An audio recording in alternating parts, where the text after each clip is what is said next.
Hello, everyone, and welcome back to Cringe. I'm your host, Emma Gemma. And honestly, guys, do we have to do this song and dance? Do we have to do it? Do we? Do I have to sit here and get on my knees and freaking beg for your forgiveness? I'm so sorry. I didn't make a cringe episode.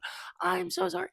Guys, like, fucking, it just feels toxic. It just feels toxic, and it feels like you guys are the problem. It feels like you guys are the problem, and like, this is not me. You know what I mean? And I don't really want that kind of, toxic relationship in my life. So I think you guys need to go away and do some reflecting and just think about like the pressure you're putting on me. You know what I mean? Anyway, hey guys. Guys, what? We're back. What do you mean? As you can see by the title, Lowkey Cringe. Fucking awesome name, right? Fuck, like, let's not skate past that. Like, I'm a fucking genius. I'm so smart. Guys, I'm too smart for my own good. Um, it's a low key episode. I just wanted to check in. One, because I finally got a microphone, which we will get into. But I have just missed doing this. And I'm like, you know what? A shitty podcast is better than no podcast. So I thought I would check in. We would just do like a fun, chiller of an episode. If you're watching, you guys are in my dorm, my flat here in the UK, as they like to call it. Yeah, it's a flat. Don't know why, but it's a flat, and it's where I live. And this is it. You're actually only seeing one corner, and it's the corner that makes me look smart with books. So that's really cool and awesome for me. And a bunch of little postcards and things that make me look interesting. And then I'm well traveled, which I guess I am after this. I will say well traveled at least. Cool. That's really up for your interpretation. That I don't really care for. So keep it to yourself. But welcome back, you guys. Guys, is this low key cringe? I just can't get over it. That one, it's a good one. It's a good one. Like, my brain is just, it's growing in size every day over here. It's actually not. The schooling over here is not great. Anyway, I'm genuinely so excited to be doing this again. When I say that I have missed podcasting so much, I'm not even just saying that to be like, guys, like, no, I realized I actually very much enjoy doing a podcast. Like, I actually really fucking love this kind of medium of being online. TikTok stresses me out. I've talked about this before. I always feel like I'm like performing. I feel like I'm like, oh, what's the algorithm? No, no, no. Here, it's like, if you listen, you listen. If you like it, you like it. You know what I mean? And it's just me getting to talk for 30 minutes about topics that I thought of today. You know what I mean? Or like I've been thinking about, it's just things I'm passionate about. And I really love it. I love my little corner of the internet. And I've fucking missed it. And even though I haven't been recording on Cringe, I've been making some moves with Cringe. Okay. New logo, if you guys noticed. Hey. Hey guys. Hey Cringe. I feel like it's a little bit more grown up, a little bit more mature. Still have the disco ball in there because that wasn't really the problem. It just felt very like juvenile the way that I kind of designed it. I think it was fun. I think it was a good first draft. Is this the final Cringe logo forever? I don't know, but I like it now. So, a little round of applause for the Cringe logo. I think it's fabulous. I've been having to do like some projects over here for school, and I'm a PR major. Graduating next semester, by the way. We'll get into that as well. So fucking pumped. Oh my god, so fucking pumped. Like, this is crazy. What the fuck was I talking about? Graduating next semester. That's really epic. Pumped about that. Oh, talking about the schooling. Oh. I know what I was saying. So I'm a PR major. So I do a lot of stuff when it comes to like branding, marketing, design, writing, all that kind of stuff. And so a lot of these projects over here, because the schooling in the UK is much different than the US. And I don't really know how I feel about it. I kind of fucking hate it, if I'm going to be honest. I kind of fucking hate it. But like, it was for their schooling too so short. It was literally like 2.5 months I was in school, and then they were like, okay, like, go out into the world and conquer. You've done it. We're proud. I'm sitting here thinking, not once did a teacher teach me a single fucking thing in any of these classes. It was crazy. They don't really do homework. They do like one or two big ass projects or an essay per semester. And they're like, all right, babes. Oh, well, they don't call you babes. They're like, all right, got to get this in. We're going to be meeting for a tutorial, working on your projects. And I'm sitting here and the project has been done for like 2.5 weeks, 3 weeks. It's like light work in the US. I'm not even kidding. And I'm not saying for every university is fucking tit for tat. Okay. But where I go to school, I swear to God, this shit is a pyramid scheme. I swear to God, there was a mechanical bull out on the fucking lawn today. There was a mechanical bull. I got the times wrong and when they closed it, so I couldn't fucking ride the bull. Pissed. Pissed about that. But they're not. I don't know. It just feels like a fucking scam. It really just feels like a fucking scam because anyway, I'm getting off track. So I have to do a bunch of projects. So I use Cringe for a lot of the projects. So I made like a new brand media kit, which I don't know. One thing I will say, like, I've hated the schooling, but it's made me very passionate about what I'm going to do as a job. Like, I got to do that brand kit for Cringe. I got to pick what it was. And I don't know if it's because, like, it's my or brand, or if it's, just because I'm passionate about it, but I had so much fucking fun doing it. Like, I had so much fun doing it. So I don't know. There's some good, there's some bad with the schooling over here, at least in my eyes. I will say I'm sure it's cheaper for, UK students to go to school. So y'all got us there. Y'all got us there. In the healthcare, I got pink eye. Yeah, I got it again. I think I've talked about this before. This is the fourth time I've gotten pink eye in the past 2 years. No, I'm not like farting on my pillow and going to bed. No, I'm not like picking my boogers and like wiping it on my eyeball. No, I don't fucking no, I know how this keeps happening. But I know the stereotypes. I know them. I know you guys are going to think I'm stinky and nasty and disgusting. And that's not what's happening. That's not what's happening. It's not what's been happening, okay? One thing you guys have to know about me, and I'm sure I've talked about this before, is that I have the immune system of a wet blanket. Like, you come around me with a sneeze, oh my God, I'm done. Chat, why would you do that to me? That's so fucked up. I'm done. I'm finished. I get sick so easy. I need to get my tonsils removed. And I genuinely think I might have to do it over the summer. And I don't want to because I heard it's like genuinely like top 10 worst surgeries to get as an adult. But every time I get sick, they like blow up like that fucking SpongeBob episode with all the bombs. Like, it's so bad. And there's nothing I can do. There's nothing I can do. I get so fucking sick. Where the fuck was I going with this? I was thinking while I was talking, this has been one stream of consciousness. Don't know what I was talking about. Guys, what was I talking about? Talking about getting sick. Oh, pink eye, of course. Okay. So I have the immune system of a wet blanket, of course. And I've started like later in life getting like chest colds. Later in life, I'm 24. Recently, I've started getting like chest colds, which is unusual. It's usually always like a throat infection. But these chest colds, if they don't, like, I don't really know how to deal with them because I've never really been someone that's like getting a nasty, wet fucking cough. That was never my brand. It was my tonsils exploding in my mouth. That's what was going on. And so these coughs like get out of control and they can turn into pink eye. This has now happened 4 times. Actually, technically it happened 3 times. And then one time my makeup got infected with my pink eye and I reused it. So I had to throw it all out. So I had to throw away makeup here, but it only cost me like $8 to get antibacterial eye drops here. And I didn't even have to see a doctor. Like, I had to go to like their version of a Walmart because they were like, that's where you go. And I was like, what the fuck are you talking about? What are you talking about? I'm like trying to make a doctor's appointment. They're like, look, you have to go to Asda. I'm like, that is a Wally world. Anyway, I go there and I'm like, can I just like talk to the physician? And they're looking at me like I'm fucking crazy. And I was like, don't you have to see that I have pink eye? And they're like, babe, we can see that you have pink eye. Oh, we see it. But if you want to see the physician, so I go and I see the physician and he like looks at my eye and looks at it all. He goes, oh, okay, girl, just go pay that $8. Like, I don't like, what do you want from me? I was like, fucking, I don't know. I asked you guys how I was supposed to do this. Anyway, so he saw my pink eye. And luckily I caught this one very early because I know the signs now. The second that I feel the tiniest bit of goop in this eye, any eye, I'm up and I'm ready. I'm in line. I'm queuing up.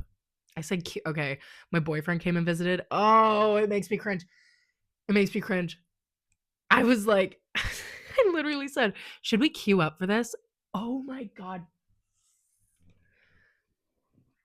I don't want to be that person. I don't want to be that person that comes back and they're like, guys, should we like queue up? Guys, should we get a pint? Guys, are we thinking of getting a pint today? What do we think? Oh, bollocks, you guys.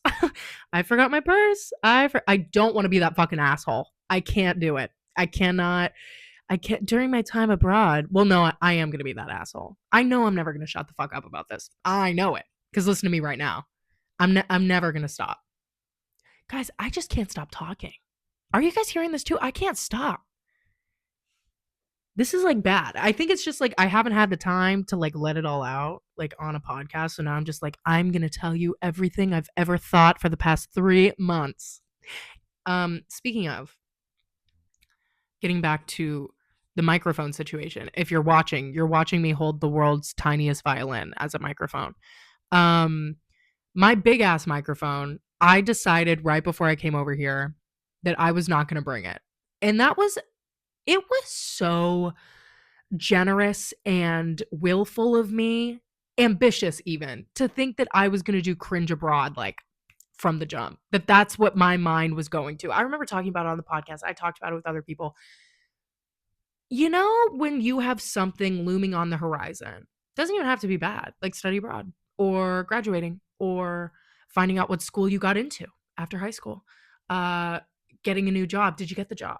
You know, whatever it is. And someone brings it up and they're like, oh my God, are you excited about going to school? And you actually have so much anxiety about it that you're looking at them like they are holding a fucking pistol to your skull. Like, why would you bring this up? Why would you bring this upon my family? What the fuck is wrong with you? People would bring up, oh my, Emma, are you excited for your trip? And of course, I'm sitting there, I'm going, I'm so excited. I'm so excited. Like it's going to be the thrill of a lifetime. No, it is. No, it's going to be the thrill of a lifetime.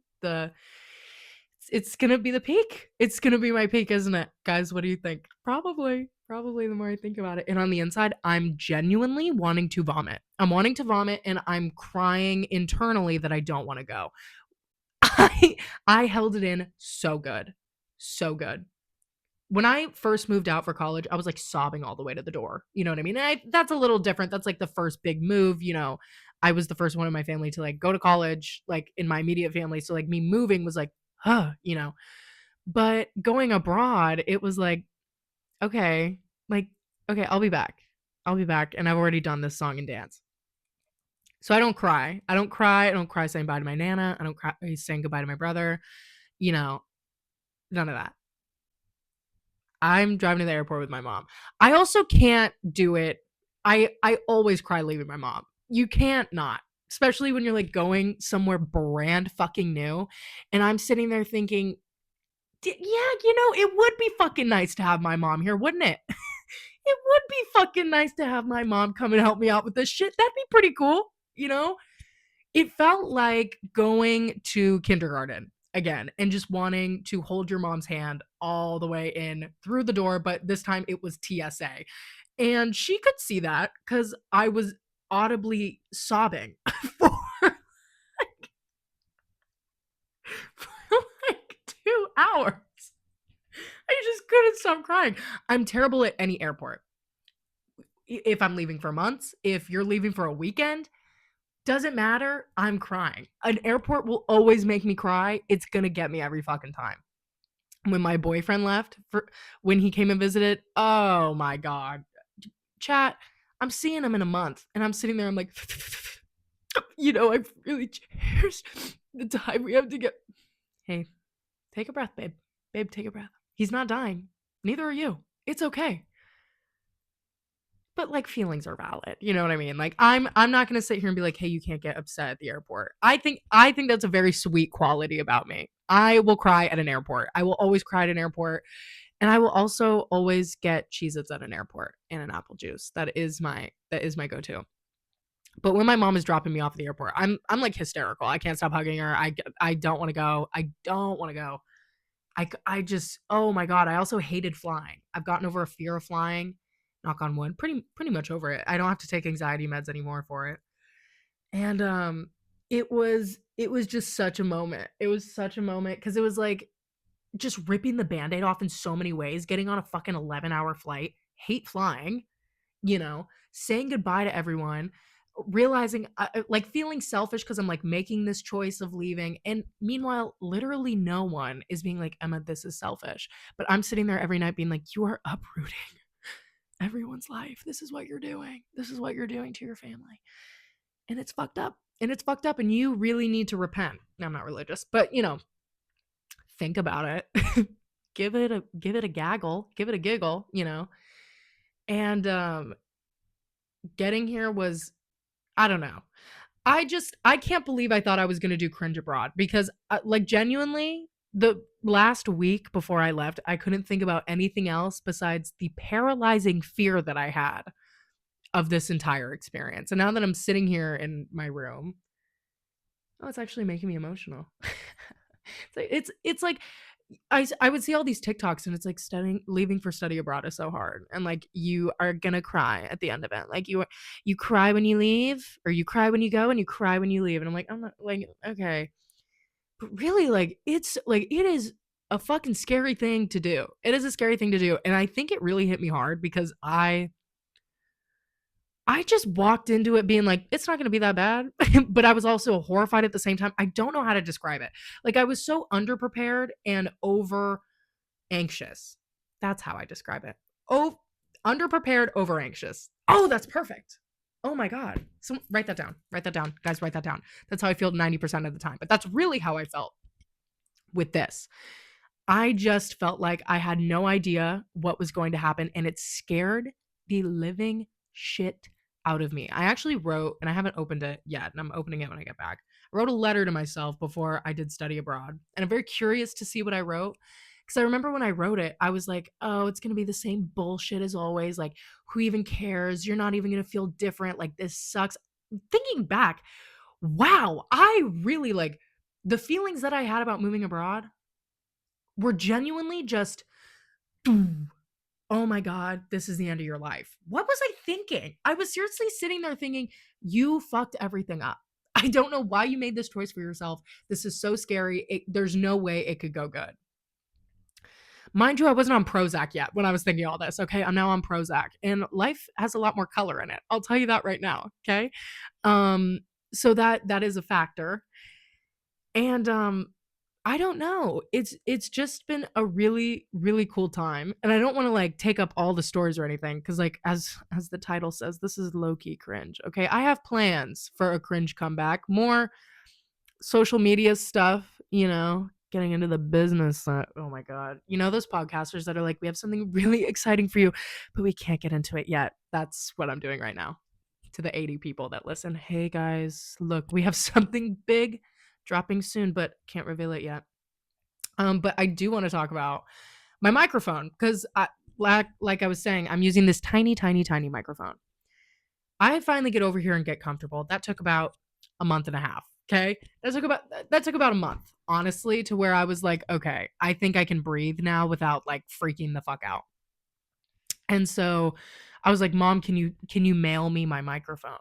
It has taken over a month. Still not here.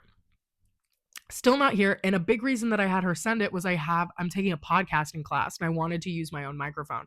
It never got here. So I had to buy these for the podcast that I have to do for the assignment. I was like, well, if I'm already buying it for the assignment, I might as well just use it for cringe at this point. So I listened to the audio back. It sounded okay when I did like some, whatever cuts, but my microphone is somewhere, I don't know, the Royal Mail is holding it hostage. I don't fucking know.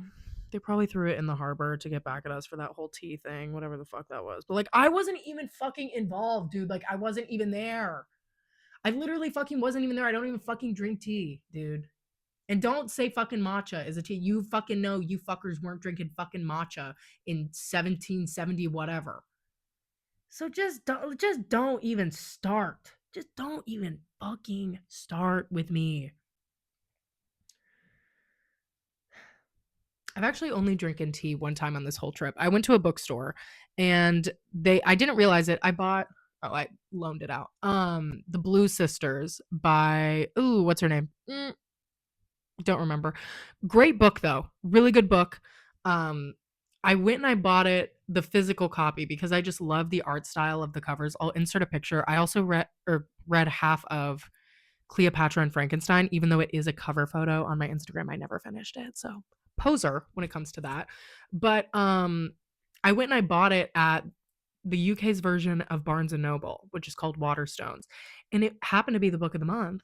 And because it was the book of the month, they were like, "Oh, you get a free drink upstairs at the cafe." And I was like, this is bloody lovely. Is this not just fucking bloody lovely? Oh my god. Oh my god. It was just darling. It was just darling and sweet. They made it in a kettle, and then they gave me the whole kettle, and then they gave me a fucking little cup. And I sat there and I drank the most bland chamomile tea of my life, but I loved it. And I sat there and I read my book with a bunch of old people, on top of this cafe in this tiny little English town. I was like, wow, I am so refined. I'm so refined. And then someone in that book got fingered, and I was sitting there just like reading it, and I was like, there is an old lady sitting next to me. This is life. You know what I mean? This is it, you guys. This is the whole thing. This is what we're doing here. This is why we make movies, This is why we create. That book actually is very good, and I've been reading a lot more since I've been over here. One, because I feel like I just should. I feel like I should just be reading more in general. Do you guys remember? Some of you might remember, I read 25 books one year. And then last year I read like 4 books. And I'm not saying I need to read 25, but I'm saying I do need to be reading more. And so now I've taken on this fun hobby of reading multiple books at a time because it makes me feel really smart. It makes me feel really smart and really cool. And I'm going to tell you that, yeah, I read books because they're interesting. Yeah, I read books because it's fun. But yes, I also read books because it makes me feel cool and it makes me feel better than people that don't read books. I'm not going to sit here and be one of these people that lies to you and it's just like, no, like I love literature. Like I just fucking love literature, and it just really brings me a great depth and knowledge to know that I can sit here and I can analyze. No, I would fucking rather be watching Love on the Spectrum, I'm sure. If you put Netflix and a book in front of me, I'm going to pick Netflix. I'm telling you right now. But on those times of the day where I take, the hour, usually I give myself an hour to sit down and read, or the 30 minutes before bed, 15 minutes before bed, sometimes if I'm just clocking out for the night and I'm reading my book. Oh my God. Oh my God. I'm reading, but also like in some secret back compartment of my mind, I'm sitting there and I'm going, I am so fucking awesome. And I'm serious. I'm so fucking cool for doing this right now. Dude, like, look at you. You're a fucking scholar. You're a fucking scholar, dude. And I mean that with my whole chest. Like, I bought, what is the book? Okay. So I finished The Blue Sisters. Great book. I'm also reading Fourth Wing. It's a book. It is a book. That's that one with all the dragons and the smut and like the really corny fan fiction writing. But the problem is, like, I could have given up on this book at page, like, I'm not kidding, 50. There was already some writing that was iffy by page 20. But I just kept going because everyone's like, I fucking love this book. The fucking Fourth Wing series. Yes, it's epic. I knew nothing about it. I knew there were dragons and actually, that was it. I knew there were dragons and people liked it. So I was like, fuck it. I don't usually read these kind of books, but I'm in it. I'm at page like 5 something now. I can't give up on it. I can't give up on it. Is it awful? Yeah. It's some of the worst, cringiest, coming from Cringe, some of the cringiest writing I've ever bestowed upon. It is some of the worst writing I've ever come across. But enemies to lovers trope. Oh my God. No, they got me. I'm there. Guys, I'm sat. I'm there, and I'm reading it. So I'm almost done with that one. That feels like a book I'm just going to have in the background of other books that I'm reading. But if I read the second one of that book, I do plan on reading the new Hunger Games book. I have not touched it. I've not seen any spoilers. I've just seen that it is heart-wrenching. Haven't touched it because I want to take my time. It's sitting right back there.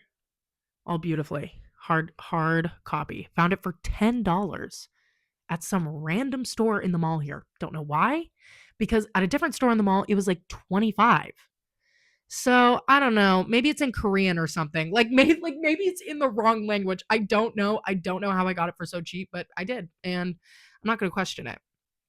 But when I decide to read the Hunger Games book, it is going to be the only book I read. So that's probably next when it comes to like my big book. But I've decided, like I said, I'm going to read multiple books at a time. So I want like a big book and then I want a small book. So I bought this small book. It's called At the Pond. swimming at the Hampstead Ladies Pond. Me and my friend Erica, my best friend that I've met while studying abroad, her and I decided to go to Hampstead, and I had been to the Hampstead Park before because my lovely cousin that lives over here, Lily, showed it to me when I was 18 when I came over here. I was like, you know what? Why don't we go to Hampstead? Like we had already gone to London, done some things. I was like, fuck it. Like, why don't we go like hang out over there? Also, that new Ariana Grande song came out, and I just wanted to go over there. It's a nice area.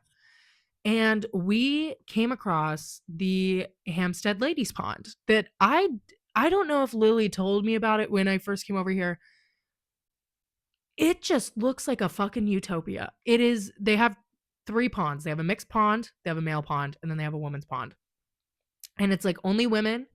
And I think you can skinny dip. You can do whatever. You can swim all throughout the seasons. You can, whatever. You pay your dues. It's pretty much just like this tiny corner of London that like you're in this metropolis of like city and wealth and history, and yet here is this tiny pond that women flock to just to get like their daily swim in.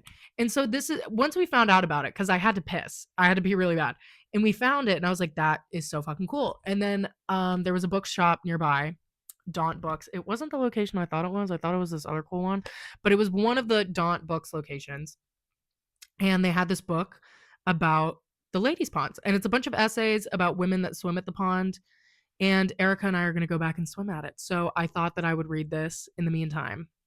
And there are women that will swim in it like year round, like during the winter when it's less than fucking 0 degrees. And they're like, no, I'm hopping in. And it's few and far between, but they do it. So it's very interesting. It's really cool to read about something that is real and ongoing and you've been there. So that's what I'm reading right now. And I really like it. And I also told myself I wasn't going to buy physical books while I was here, and I just like, shut the fuck up. You knew that wasn't going to happen. Then I bought this other book that actually is recommended by Dua Lipa's book club, by Dula Peep's book club. And it's Drive Your Plow Over the Bones of the Dead. Really inspiring stuff. It is somewhat of a murder mystery, but it's like thought provoking. And I ended up getting it because it says, it lists off all these things that it talks about, like injustice against marginalized people, animal rights, hypocrisy of traditional religion, et cetera, and caused a genuine political uproar in native Poland. So I'm like, what the fuck's going on there? So we're gonna read that next. So these are the small reads, and then we have our trashy giant read of Fourth Wing going on. Yeah. I feel like that's enough of Lowkey Cringe for the day. What do you guys think? Oh, you guys want more, huh? Well, you're not getting it. Sorry. I'm watching a movie. I'm actually watching Bend It Like Beckham right now. Fabulous choice. Another instance of like it's cool to watch something that like they're filming shit and I'm like, oh my god, I've been there. Like that's Piccadilly Circus. Anyway, I really want to go watch Bend It Like Beckham, so we're gonna call it here, and then I'm gonna edit this and upload it, and I'll see you guys soon. Thank you guys so much for listening or watching. I have missed doing this so much, as you can tell by me not shutting the fuck up for 30 minutes straight. Like I don't think I took one breath. Did I? I don't know. You don't know. Make sure to follow us on Instagram and TikTok at Cringe Podcast Official, and make sure to subscribe to us on YouTube and listen anywhere you can get podcasts. I'm trying to get it on Apple. Don't know if it's there, but definitely on Spotify. All right. Thank you guys so much for listening. I hope you have a great rest of your week. Bye.